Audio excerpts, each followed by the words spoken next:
Alhamdulillah, alhamdulillahilladzi hadana li hadza wa ma kunna linahtadiya laula an hadanallah.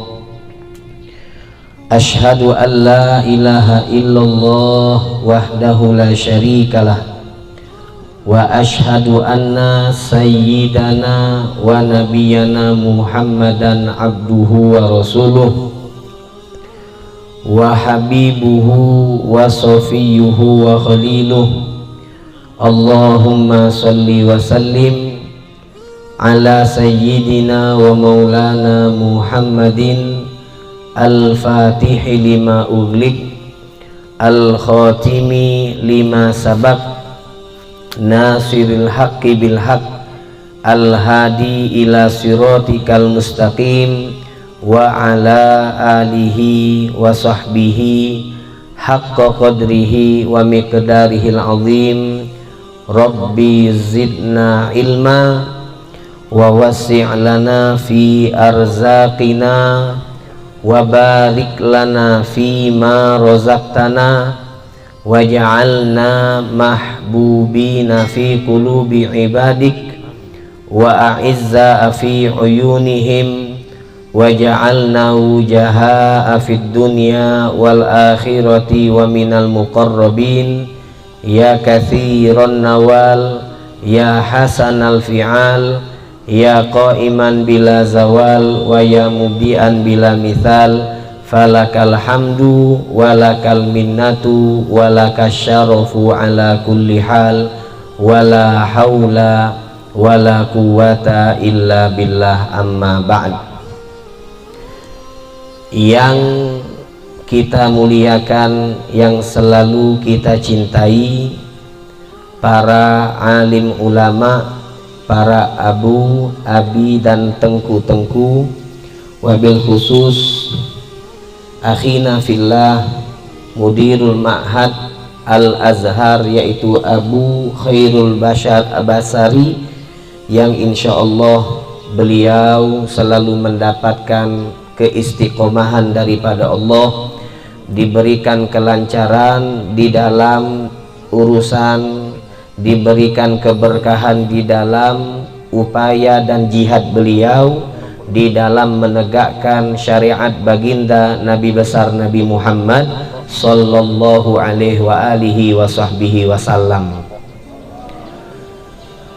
Yang saya cintai seluruh daripada santriwan dan santriwati, para pejuang ilmu baginda Nabi Muhammad sallallahu alaihi wasallam, insyaallah antum selalu mendapatkan kemudahan, mendapatkan manfaat dan keberkahan dari setiap ilmu yang antum dapatkan di dayah ini, sehingga tidaklah antum menyelesaikan studi ataupun masa belajar antum di dayah ini, melainkan kelak menjadi pejuang-pejuang dakwah baginda Nabi besar Nabi Muhammad sallallahu alaihi wa alihi wa sahbihi wasallam.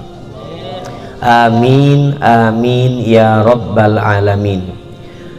Alhamdulillah, bersyukur kepada Allah subhanahu wa ta'ala yang mentakdirkan kita untuk bermuajahah. Bersyukur kepada Allah subhanahu wa ta'ala yang mentakdirkan kita untuk bersilaturahmi, sehingga dengan takdir tersebut Allah subhanahu wa ta'ala memberikan kemudahan kepada kita untuk saling memberi dan mengambil daripada manfaat, yang mana Allah subhanahu wa ta'ala firmankan di dalam Al-Quran, wa ta'awanu 'alal birri wat taqwa. Kita diajarkan dan diperintahkan oleh Allah untuk saling memberikan perhatian kepada sesama umat Nabi Muhammad sallallahu alaihi wa alihi wasallam. Maka bersyukur kepada Allah pada pagi yang penuh barokah, Allah subhanahu wa ta'ala membuat kita bisa berkumpul di dalam perkumpulan yang diridhoi oleh Allah, dan kita yakin perkumpulan ini pula mengundang daripada cinta Nabi Muhammad sallallahu alaihi wasallam kepada kita semua. Amin ya rabbal alamin. Hadirin hadirat mustami'in mustami'at rahimani wa rahimakumullah. Di dalam Al-Quran Allah subhanahu wa ta'ala menyebut kita umat manusia ataupun keturunan daripada Nabi Adam sebagai khalifatullah fil ard, yaitu duta-duta Allah subhanahu wa ta'ala di atas dunia ini. Di dalam Al-Quran Allah subhanahu wa ta'ala menyampaikan kepada malaikat sebelum Allah menciptakan Nabi Adam, Allah berfirman kepada malaikat, inni ja'ilun fil ardi khalifah, sesungguhnya aku Allah subhanahu wa ta'ala ja'ilun akan menjadikan ataupun akan menciptakan fil ardi di atas dunia khalifah, yaitu wakil ataupun duta. Maka waktu itu di saat Allah subhanahu wa ta'ala menyampaikan keinginan dan kehendak Allah untuk menciptakan umat manusia yang diawali dengan Nabi Adam, maka malaikat berkata kepada Allah subhanahu wa ta'ala, dikhawatirkan dari terciptanya manusia-manusia yang akan menjadi penghuni di atas dunia ini terjadi kerusakan dan keonaran. Maka Allah subhanahu wa ta'ala menyampaikan bahwasanya inni a'lamu ma la ta'lamun, sesungguhnya aku Allah mengetahui apa yang tidak kalian ketahui, wahai para malaikat-malaikat.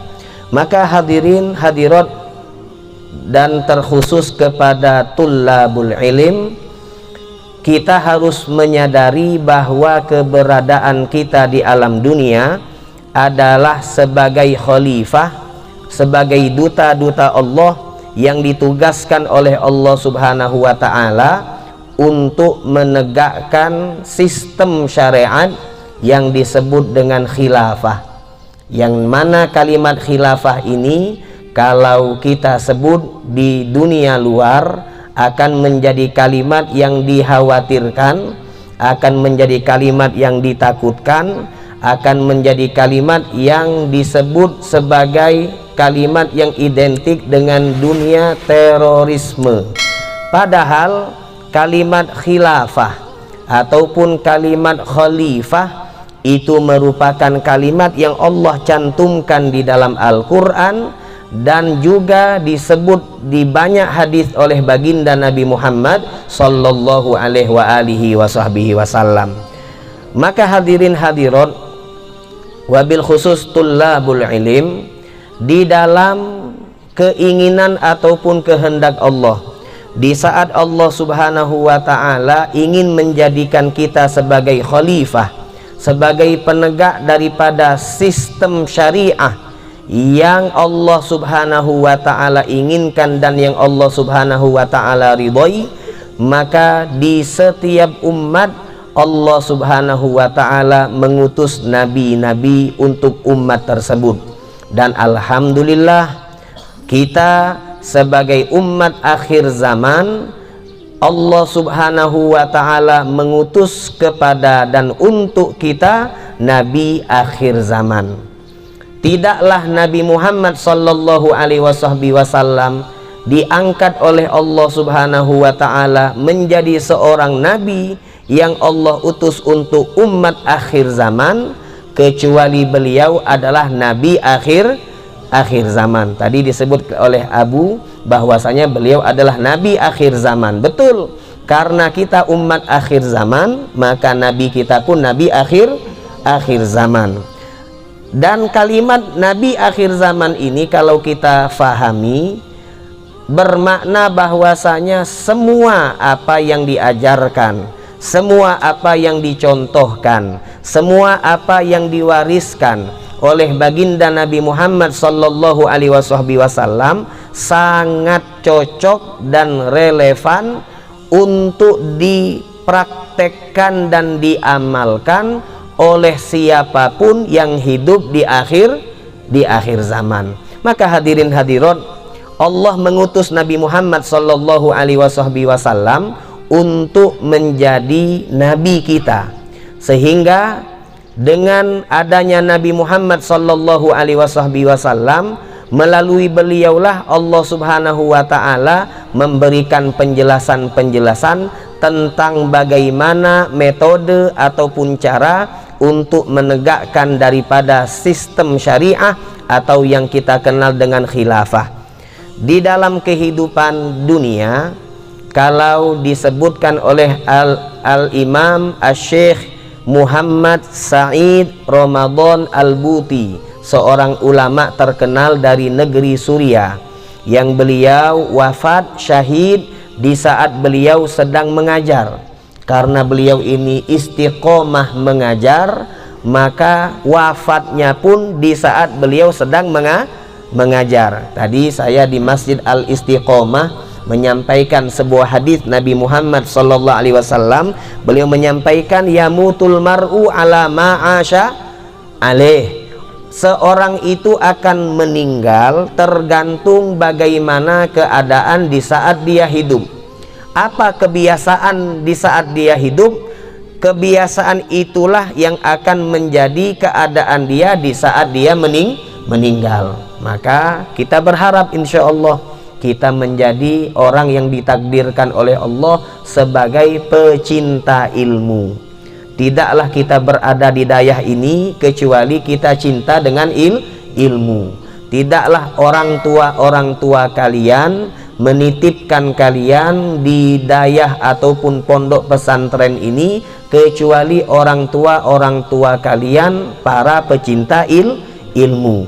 Dan tidaklah ada orang yang beraktivitas, berkhidmah, membantu daripada kelancaran proses perjalanan pendidikan di pondok pesantren ini, melainkan mereka juga adalah para pecinta ilmu, bahkan security ataupun yang menjaga di depan pintu gerbang sana, tidaklah dia menjalankan tugasnya kecuali kecintaan dia terhadap ilmu. Maka insya Allah ini bentuk kemuliaan, bentuk kemuliaan yang Allah Subhanahu wa ta'ala berikan kepada kita semua. Insya Allah, Allah tutup usia kita di saat kita sedang ada hubungan dengan ilmu. Entah kita sedang belajar, entah kita sedang mengajar, entah kita sedang duduk di pondok pesantren, entah kita sedang berkhidmah membantu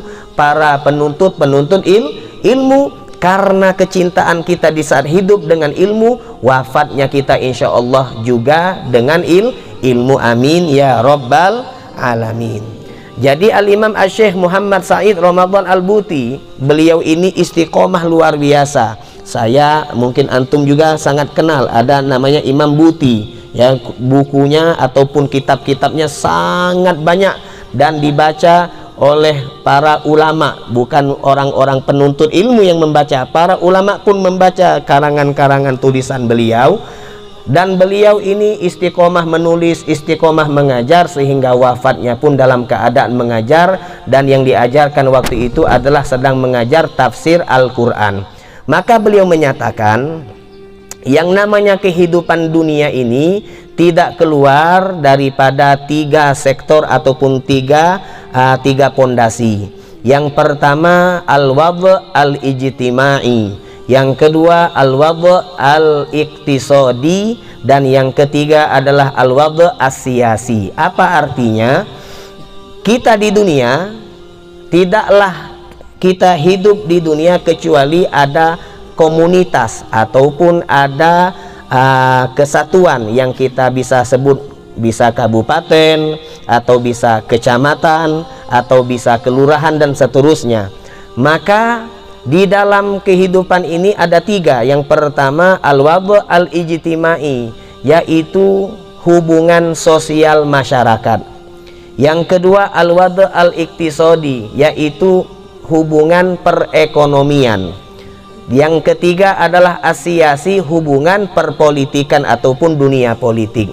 Maka hadirin hadirat, Nabi Muhammad sallallahu alaihi wasallam, selain beliau tadi di dalam Al-Quran kita sering membaca, sering mendengar, dan insya Allah kita juga hafal ayat yang dibaca tadi oleh qari, laqad kana lakum fi rasulillahi uswatun hasanah. Uswatun hasanah yang dicontohkan oleh Nabi Muhammad jangan kita distorsikan, jangan kita batasi uswatun hasanahnya Nabi Muhammad sebatas urusan ibadah, hubungan kita dengan Allah, ibadah yang bersifat mahdhah. Jadi orang banyak sekarang ini orang liberal namanya orang liberal, mereka itu mencoba untuk menyusupi ataupun memberikan doktrin kepada umat Islam bahwasanya Allah mengutus Nabi hanya sebatas untuk menjelaskan tata cara ibadah mahdhah, ibadah yang sifatnya murni. Apa contohnya? Bagaimana cara berwudu, bagaimana cara sholat, bagaimana cara puasa, dan seterusnya dan seterusnya. Itu cuma tugas Nabi Muhammad. Nabi Muhammad tidak bertugas untuk menjelaskan bagaimana hubungan antara kita sesama kita atau hubungan sosial bermasyarakat, bagaimana hubungan kita di saat kita berada di pasar atau hubungan ekonomi, bagaimana hubungan kita di saat kita memimpin atau hubungan siasah politik. Mereka mengatakan Nabi tidak diutus oleh Allah untuk mengajarkan tiga ini. Nabi hanya diutus oleh Allah sebatas uswatun hasanahnya di dalam ibadah yang mahdhah ataupun murni. Maka hadirin hadirat, sebagai umat Islam, sebagai umat Nabi, kita harus mengetahui tidak apa yang dikatakan mereka itu salah besar. Uswatun hasanah Rasulullah itu mencakup urusan akhirat atau yang kita kenal dengan ibadah mahdhah, juga mencakup urusan dunia, urusan sosial masyarakat, urusan politik, urusan ekonomi, yang kalau kita ikuti tata caranya dengan tata cara Nabi Muhammad, maka semua ini akan berubah menjadi ibadah yang dikenal dengan ibadah ghairu mahdhah. Di saat kita bersosial masyarakat, maka Nabi Muhammad sallallahu alaihi wasallam beliau mencontohkan kepada kita bagaimana sikap kita terhadap jiron. Jiron itu bahasa Arab. Jiron itu bahasa Arab yang sudah menjadi bahasa Indonesia. Maka aneh sekarang kalau ada yang anti bahasa Arab. Sedangkan banyak sekali bahasa Indonesia yang mengadopsi bahasa Arab. Contohnya jiron. Jiron itu adalah bahasa Arab. Kalau orang Indonesia sebutnya jiran tetangga. Ya jiron, iya tetangga. Tetangga ya jiron, sama aja kan. Jadi jiron itu tetangga.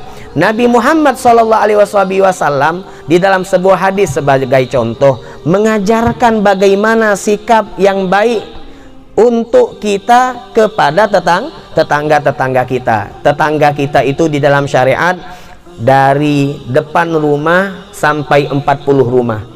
Kanan 40 rumah, belakang 40 rumah, sebelah kiri 40 rumah. Itu semua tetangga kita. Nah, tinggal tetangga itu ada tetangga dekat, ada tetangga jauh. Dan Nabi tidak membeda-bedakan tetangga kita, entah itu yang beragama Islam ataupun yang bukan Islam. Tetangga tetap bertetangga. Kalau dianya ini adalah tetangga, keluarga, dan Islam, maka kita punya 3 hak. Pertama, hak bertetangga. Yang kedua, hak silaturahmi dengan keluarga, kewajiban yang wajib kita tunaikan kepada dia. Kemudian yang ketiga, hak antara sesama muslim. 3. Kalau dianya tetangga ini sebatas tetangga, nggak ada hubungan keluarga, dan dianya muslim, maka kita berkewajiban untuk menunaikan hak dua, yaitu hak dia tetangga kita, yang kedua dianya muslim. Kalau tetangga kita bukan keluarga, bukan muslim, dia tetap memiliki hak untuk kita tunaikan kewajiban kita, yaitu satu hak bertetangga. Jadi tak ada beda-beda. Tidak ada beda-beda antara tetangga di dalam syariat Islam. Apa contohnya Nabi mengajarkan? Rasulullah Sallallahu Alaihi Wasallam beliau mengajarkan bahwasanya di dalam bertetangga, di dalam Rasulullah, idza tobakhta marokon fa'akthir ma'aha wa ta'ahad jironak. Nah, di situ ada kalimat jironak. Idza tobakhta marokon. Kalau pakai bahasa Jawa, idza tobakhta. Nah, enggak enak ini orang Aceh ya, enggak usah lah.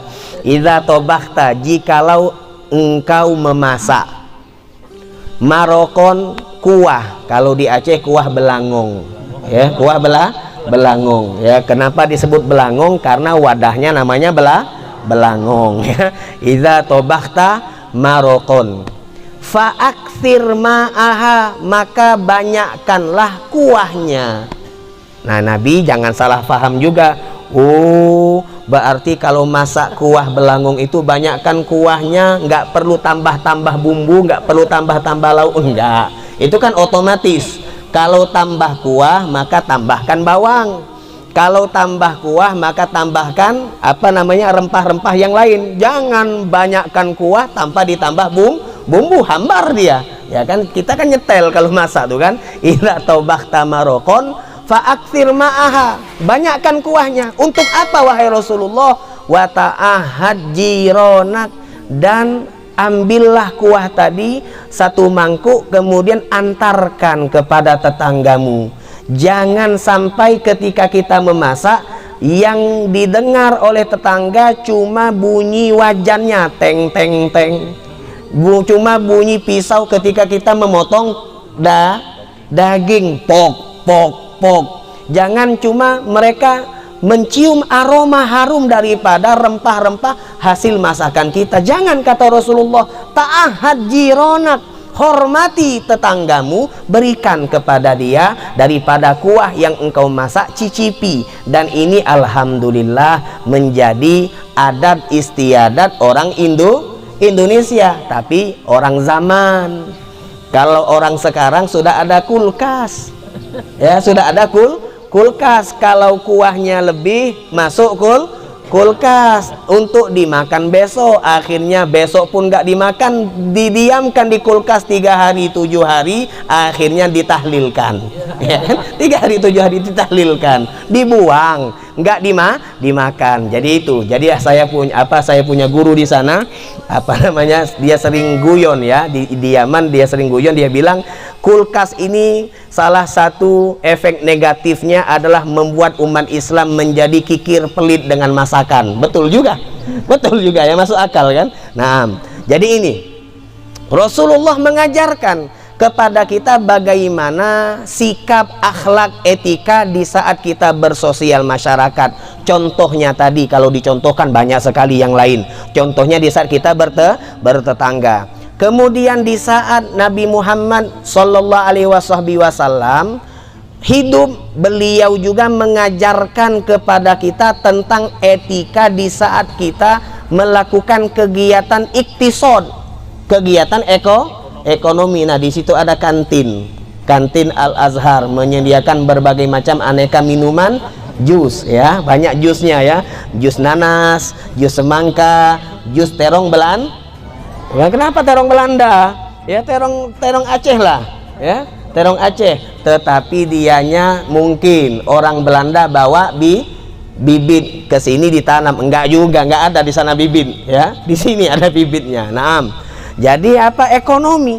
Ketika kita berekonomi, ketika kita berada di pasar, baik kita menjadi pedagang atau kita menjadi pembeli, maka Nabi Muhammad Sallallahu Alaihi Wasallam mengajarkan kepada kita bagaimana etika tata cara di dalam melakukan perekonomian, supaya hasil daripada ekonomi tersebut bukan hanya mendapatkan hasil yang banyak, tetapi hasilnya juga barokah. Nah, ini daripada uswatun hasanah Nabi Muhammad. Beliau contoh di dalam masalah ekonomi, beliau mengatakan rahimallahum ro'an samhan idza ba wa samhan idza ishtaro. Apa artinya? Rahimallahum ro'an, semoga Allah merahmati. Ini doa Nabi Muhammad. Kita enggak satu zaman, kita tidak berjumpa, tidak bertemu dengan Nabi Muhammad, tetapi kita bisa mendapatkan doa dari Nabi Muhammad. Bagaimana caranya? Salah satunya seperti ini. Kalau kita mempraktekkan apa yang diajarkan oleh Nabi di dalam hadis ini, semoga Allah merahmati seseorang. Yang bagaimana yang akan didoakan oleh Nabi untuk mendapatkan rahmat Allah? Samhan idza ba', ketika dia menjadi penjual, dia menjadi penjual yang gampang. Maksudnya gampang itu kalau ada pembeli yang nawar, yang melakukan musawamah, penawaran, dia gampang. Nawarnya misal dia tetap dapat untung, ya sudah, nggak apa-apa, gampang. Itu gampang. Orang yang gampang di dalam berjualan maka akan dirahmati oleh Allah, kata Nabi Muhammad. Kemudian di saat kita menjadi pembeli, wasamhan idza ishtaro, kalau kita menjadi pembeli, hendaklah kita menjadi pembeli yang jangan menyulitkan penjual. Kalau nawar ya jangan gila-gilaan. Nawar misalnya ini berapa? Berapa orang Aceh bilang apa? Berapa tuh? Pian. Hah? Pian regei. Aduh, salah. Pian regei. Ya. Campur bahasa Jawa itu. Bahasa Aceh tapi logat Jawa. Pian regei. Pian regei. Nah, jangan ini, nanti iklan. Pian regei sama aja, ini aja. Ya, produk ini pian regei. Oh, katanya penjual ini 50.000. Nah, 50.000. Kalau kita ikut Nabi Muhammad, ketika menjadi pembeli jangan menyusahkan penjual. Bukan berarti nggak boleh nawar, tapi nawarnya yang wajar. Gimana kalau 10.000 aja? Nah, ini kan namanya gila nih. Menyusahkan. Nah, jadi kalau misalnya penjualnya ini ngomong, nggak bisa, nggak dapat untung itu. Inti nggak mengamalkan hadis. Kata Nabi Muhammad, kalau menjadi penjual harus gampang, harus membuka peluang. Nggak juga gitu. Nggak juga gitu. Jadi satu sama lain harus memberikan manfaat. Nah, begitu. Jadi hadirin hadirat, ternyata Nabi Muhammad SAW beliau memberikan uswatun hasanah di dalam ekonomi. Ini ya, ini singkat-singkat saja. Kemudian yang ketiga, yang terakhir adalah al-wada asiasi. Di dalam dunia politik pun sama. Nabi Muhammad memberikan arahan. Nabi Muhammad memberikan contoh. Nabi Muhammad memberikan uswatun hasanah. Nah, apa contohnya?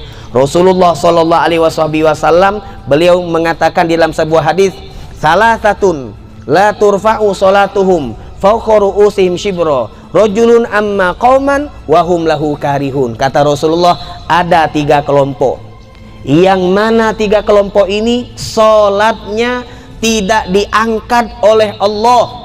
Maksudnya tidak diangkat, tidak diterima oleh Allah Subhanahu wa taala. Fawqa ru'usihim shibra, meskipun cuma 1 jengkal dari kepalanya, nggak mungkin Allah kabulkan salatnya. Wah, ini bahaya hadis ini. Salah satu la turfa'u salatuhum fawqa ru'usihim shibra, salatnya tidak akan diterima. 3 kelompok. Apa 3 kelompok?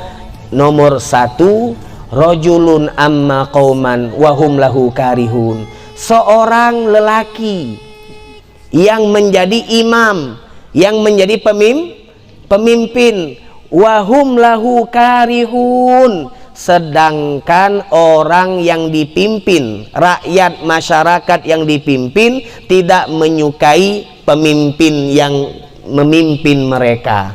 Nah, ini artinya menjadi ajaran dari Nabi, bagaimana kalau kita menjadi pemimpin, jadilah pemimpin yang menegakkan sunnah Nabi Muhammad sehingga kita menjadi pemimpin yang dicintai oleh masyarakat. Ini ajaran Rasulullah Shallallahu Alaihi Wasallam. Maka hadirin hadirat, di saat kita mampu untuk menegakkan apa yang diajarkan oleh Rasulullah di dalam hubungan sosial masyarakat, di dalam ekonomi, dan di dalam kepemimpinan atau dunia politik, maka itulah yang disebut dengan khilafah Islamiyah. Itulah yang disebut dengan sistem khilafah syariat Allah Subhanahu wa ta'ala. Jadi setelah kita mengetahui ini, kita ambil kesimpulan ataupun kita menjadi ada pertanyaan, bagaimana cara kita menegakkan khilafah tersebut? Maka ada dua kata ulama. Yang pertama, tuntutlah ilmu. Kalau kita mau praktek, maka praktek itu harus ada ilmu. Tuntutlah ilmu tentang bagaimana beribadah kepada Allah yang benar. Alhamdulillah, antum ada di pondok pesantren, diajarkan bagaimana beribadah dengan benar, sholat yang benar, puasa yang benar, zakat yang benar, haji umroh yang benar, berwudu yang benar, dan seterusnya. Kemudian yang kedua, belajarlah di sini bagaimana uswah hasanah Nabi Muhammad tentang hubungan sosial masyarakat, bagaimana uswah Nabi di dalam hubungan muamalah ataupun ekonomi, bagaimana uswahnya Nabi di dalam dunia politik. Pelajari dengan dalam, pelajari dengan sungguh-sungguh. Nah, setelah belajar, ini akan menjadi pondasi dasar utama kita untuk bisa menjalankan ataupun menerapkan daripada apa yang diajarkan oleh Rasulullah Shallallahu Alaihi Wasallam. Ini yang pertama.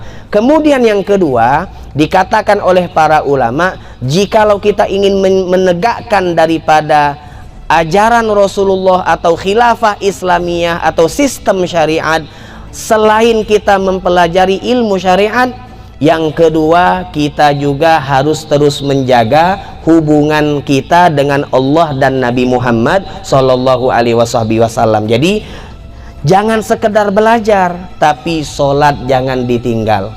Jangan sekedar belajar, tapi baca Al-Quran jangan ditinggal.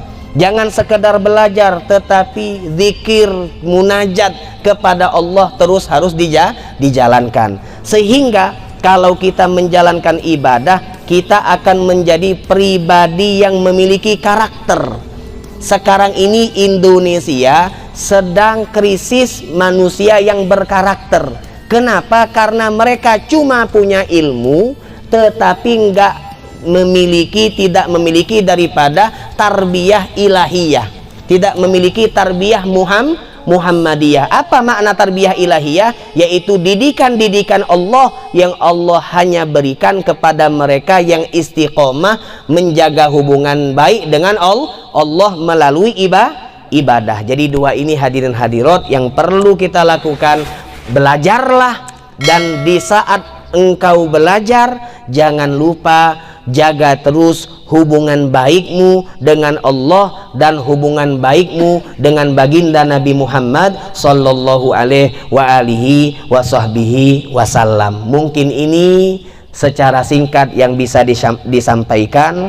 Sebenarnya kalau mau dibeberkan, dijelaskan lebih detail, penjelasannya ini bisa sampai terik matahari naik ke atas kepala. Tetapi sedikit ini insya Allah menjadi ilmu yang bermanfaat untuk kita semua dan bisa kita amalkan, sehingga kita menjadi orang-orang umat Nabi Muhammad yang dibanggakan oleh baginda Nabi Muhammad Sallallahu Alaihi Wasallam. Amin, amin ya Rabbal Alamin. Jikalau ada salah, saya minta maaf. Wabillahi taufiq wal hidayah. Wassalamualaikum warahmatullahi wabarakatuh.